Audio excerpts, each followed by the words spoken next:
Welcome to the Mormon to Medium podcast, where we'll talk about spirituality, the paranormal, religion, and my journey going from Mormon to medium. I'm Nanette Ride. Thanks for listening. Now let's go have some fun. Don't be afraid. Close your eyes. Hello, everybody. Welcome to the show. This is the second part of a great conversation and collaboration between the Mormon to Medium podcast and the Shit Behind the Show podcast with Christine Tanner. We are so grateful that you joined us, but if you haven't listened to episode 93, you might want to go back, catch yourself up on the conversation, then sit back and enjoy. And I was the relationship girl too. So it was like I would meet a guy and just like so codependent, and I would jump into a relationship 3 to 6 months later. I'm in another one, and I just kept doing that. And yeah, I was like, that's exhausting. It was. It was, but I never took the time to like sit with myself. It was just go, like date. And then I was going through a bunch of other stuff. So you didn't know yourself well enough to know what you wanted. Not so you at were all.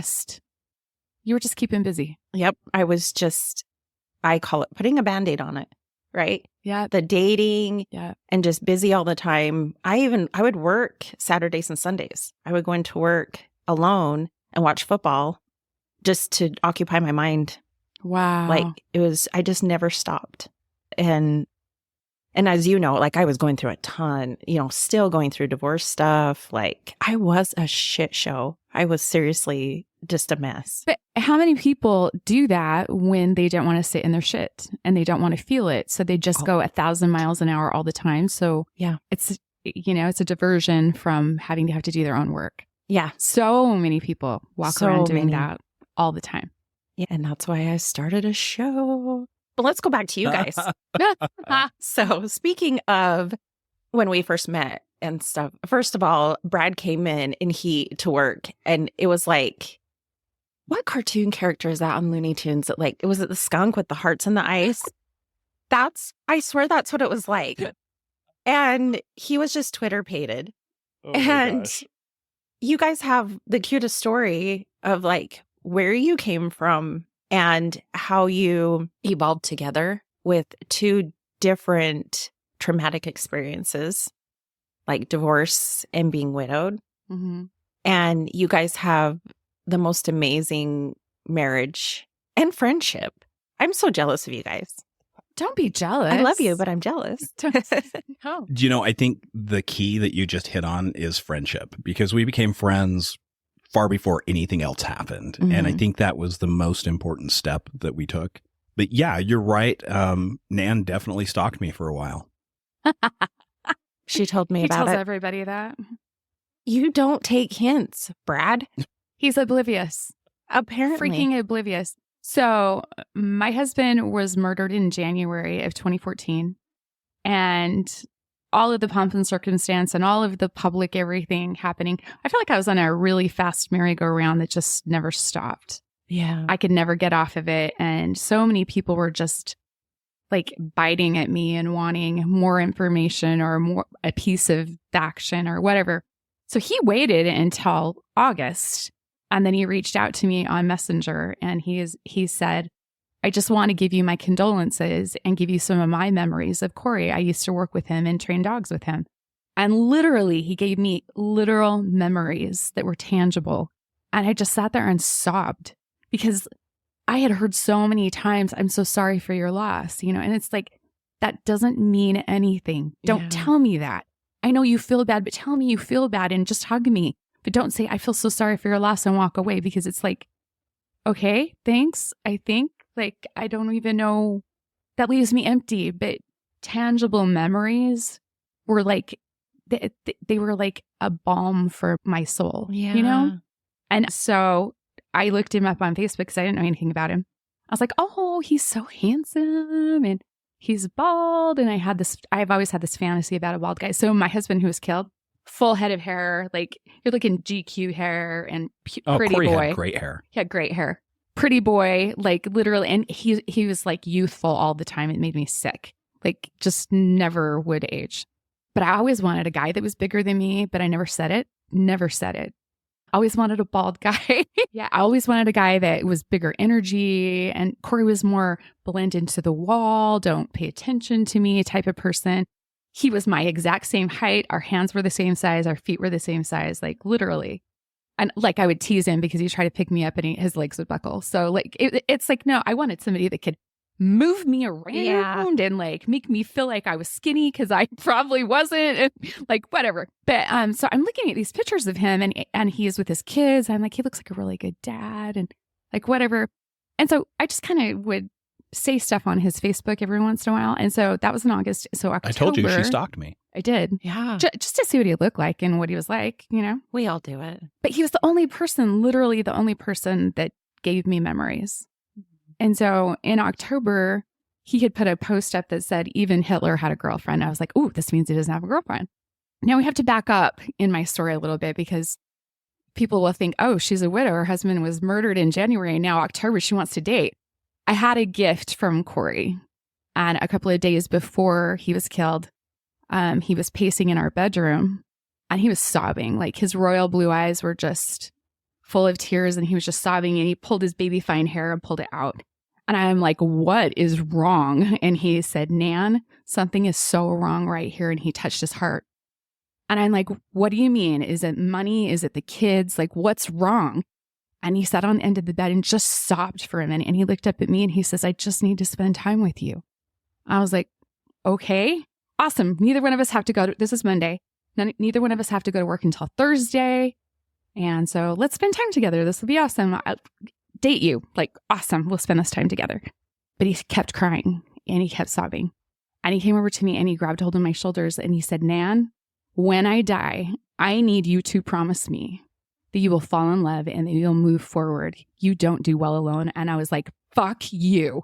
You are not doing this shit right now. Like, back it up. Like, it was the maddest I've ever been with him in 18 years of marriage. It was like, because I'd had 3 dreams he would be shot and killed. So and we had talked about it, and he literally is 9 months from retirement. So it was like, no, you are not doing this right now. This is not, but he shook me, like shaken baby syndrome here, shook me. He said, Nan, promise me, as he has these tears just streaming down his face.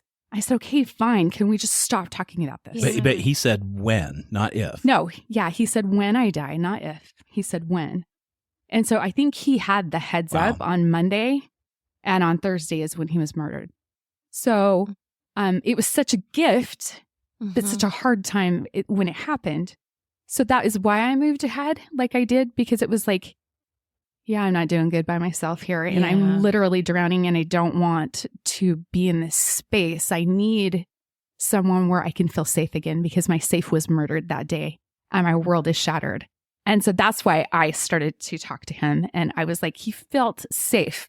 He felt kind. He felt like he was a good person. So I had gotten hold of him on Messenger when he had posted that. And I'm like, so. Well, but you had been dating other guys. Not very many. No, not before that.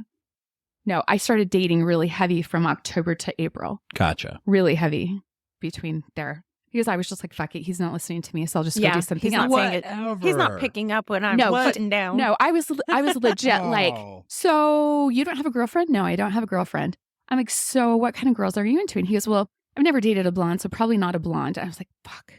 Okay. So, and I'm like, so what kind of personality? He goes, well, I want somebody that's really happy, you know, that likes to adventure. He goes, and they have to use proper grammar. They have to know the difference between there, and there, and your, and your, and like all the things. I'm like, me the whole time. And pick me. Nothing over here, like not picking it up. So he's telling me all about what he wants. And I'm like checking all the boxes. Like, I mean, it's right here. You should date me. And so we get done with the conversation. I'm like, I know exactly who you should date. And he goes, really, who? Well, that was the last time we talked until the following April. I think that's a very appropriate answer. Oblivious. Believe me. Is that an appropriate answer? Really, who? Yeah, who? Wouldn't it be presumptive, though? Who's the blonde here? Thank you. If I was like, oh, yeah, you're totally into me. Apparently, I'm supposed to date you.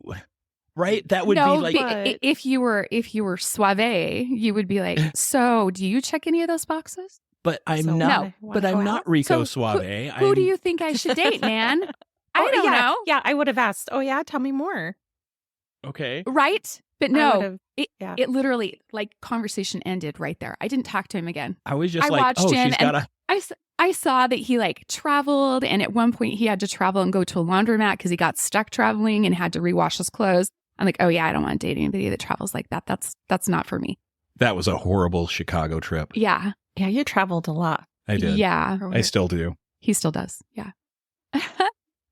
But in the meantime, I dated guys, and by the way, I'd never dated before ever. So I got knocked up at 16, first experience, and it was not a good one. I didn't even know what sex was. Okay.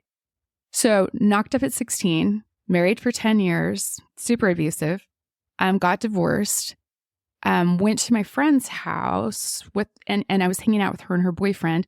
We went to a bar and where I met another guy, married him like 3 months later. So only saw him. So I never really dated. Yeah. He used to beat the shit out. He'd drink a 12-pack of beer every night, and he chewed and smoked. And he would pull my kids out of bed at night when they were asleep and beat the shit out of them. And he would lock me in rooms and tell me what I could wear, what I could say, like all the things. So that lasted 3 years because I needed to punish myself. That was my I hate God stage that I went through. And then I went, there's a radio station that was doing like calendars, you know, and so they had all these girls trying out for all these calendars and stuff. And I ended up being one of the calendar pinup girls. And Which month were you? I was June, and I was the cover. I was hot. Ooh. Anyways, I had some really cool bathing suits. I think that's why. But anyway, I want to see these. okay. It's a long time ago, and so many nans ago. But I honestly, I think Nan is way more attractive now than she was then, because there is a very different confidence vibe. You can feel the lack of confidence in her photos from that calendar versus the confident woman you see before you now. Very different. Confidence is sexy. Confidence is very sexy. that is what he told me when we were dating. He said, you know, the sexiest thing about a woman is her confidence. Doesn't matter what she looks like, but it's what comes from inside. And I was like, well, I got none of that. So we're done. But Well, you asked most guys. boobs. Yeah. Oh, Boobs. yes. Oh, yeah. Yeah. Yeah. Well, and I found that out with the guys that I was dating. Mm-hmm. And all I wanted was to laugh. I was doing the running thing. I was just keeping busy. Yeah. So I would date people just to go on dates. But I mean, I screened them. They knew that I wasn't going to sleep with them. I put that out up front, like, and I'm looking for my best friend, the end, because that's what I had just lost. So it was like, this is what I want. And most of the guys were like, yeah, no, I just want to sleep with you. And I'm like, yeah, we're not doing that. I can't even tell you how many of those came through. And then other ones were like, oh no, it's good. And then I actually get in a room with them, and then they try to attack me. And so Yeah. I decided that I was going to start just meeting at coffee shops, and I would show up early and buy my own coffee. So I didn't owe them shit. And then they would show up. And if they couldn't carry on a conversation and the energy wasn't there, I would just be like, yeah, peace out. I even went on one date with somebody that put a younger picture of himself up, like in his 40s. He was very handsome. But I had a 70-year-old that showed up that looked like Santa in a grandma sweatshirt. It was so embarrassing. And I was hot. I was so hot. And yeah, it was so embarrassing. He totally catfished you. He catfished me.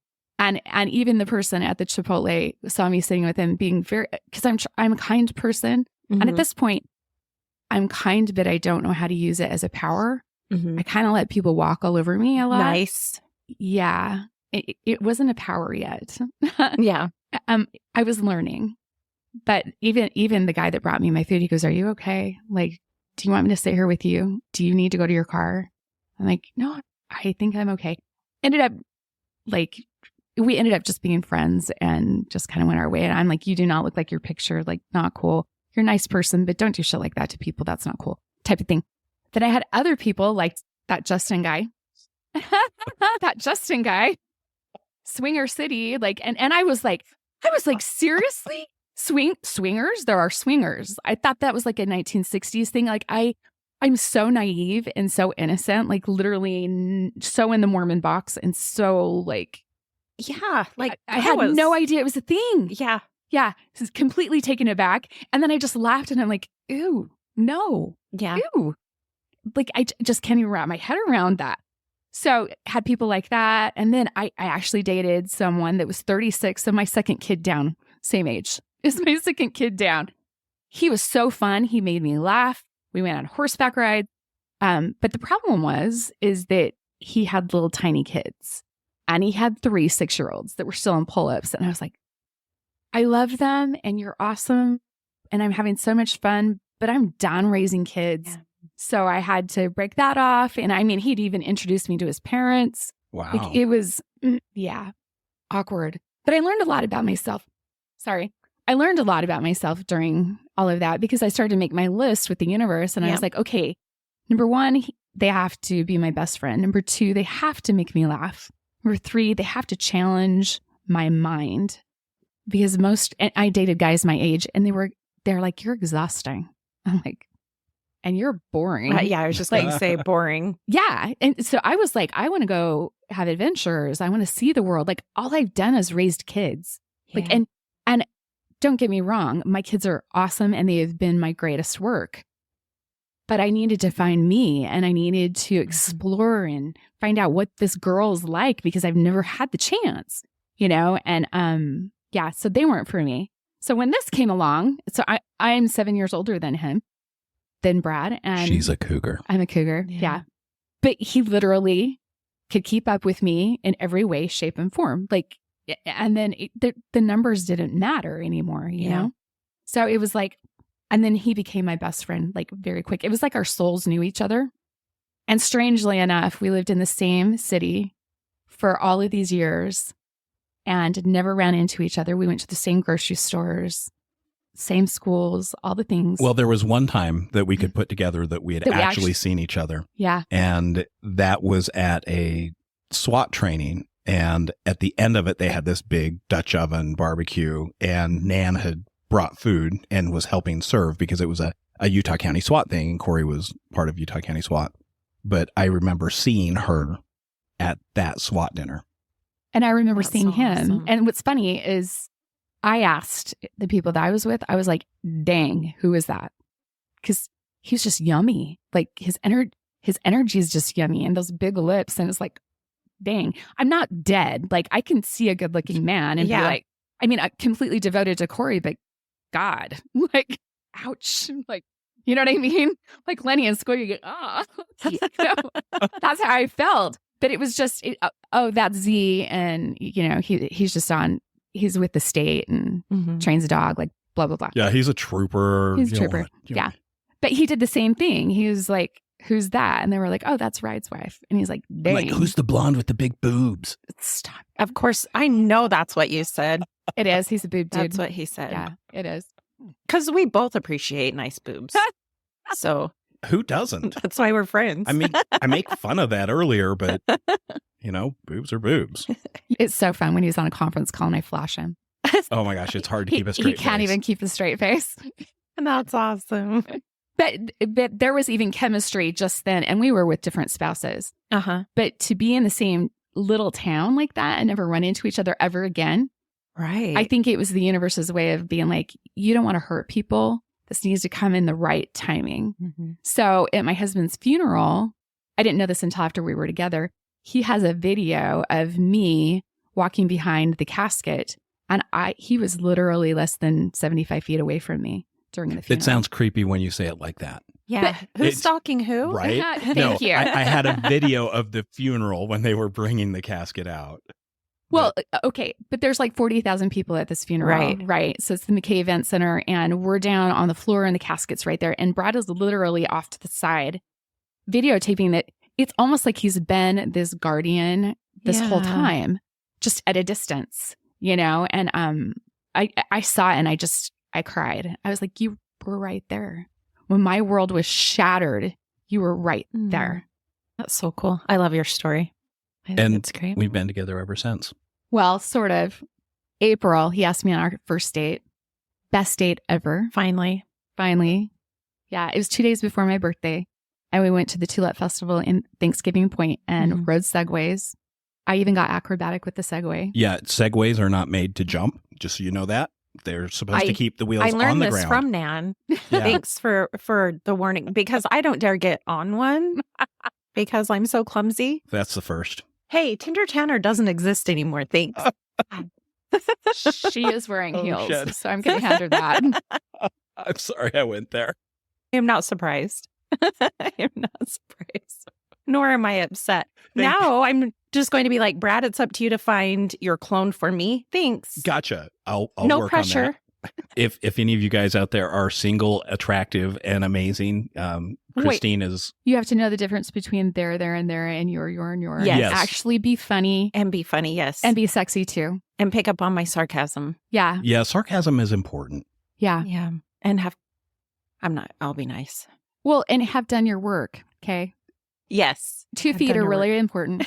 I'm just going to say it for you. Oh, You need a stable foundation. I need a That's stable true. foundation. Yeah. I wouldn't joke about it if he wouldn't laugh as well. So I'm not being entirely an asshole because he would think it's funny too. You didn't even have to explain it that far. Yes, that's what I am seeking. I actually had a psychic once tell me that, and so far everything on the timeline that she told me, this was when I first started my healing journey. She gave me a reading of like my whole life and told me the house I was going to buy, all of this. And she said, your guy, you're going to meet him and he's everything on your list, which I didn't tell her I had a list. I have a list too in my phone. And she said, and he has done his work. And at that time I was like, done his work? You're like, what Oh, does I just that got mean? full body chills. Yeah, I kid you not. That's Yeah. awesome. I was like, done his work. I haven't even fucking done my work. Like, what the hell, you know? I didn't really understand what she meant at that time because I was just barely starting my journey when I talked to her. So Yeah. Cool. she told me I would be speaking to the world. And this was before my podcast. That's so cool. Get on it. Go find him. We'll keep our eyes open. Thank you. You are actually very much appreciated. Thank you, everyone, for listening in and joining us for this second part of the collaboration between the Mormon to Medium podcast and the Shit Behind the Show podcast. Make sure to jump in next week and listen to episode 95 to learn all about Christine's favorite Book of Mormon character. Yeah, that's a good one. Anyway, we'll see you next time.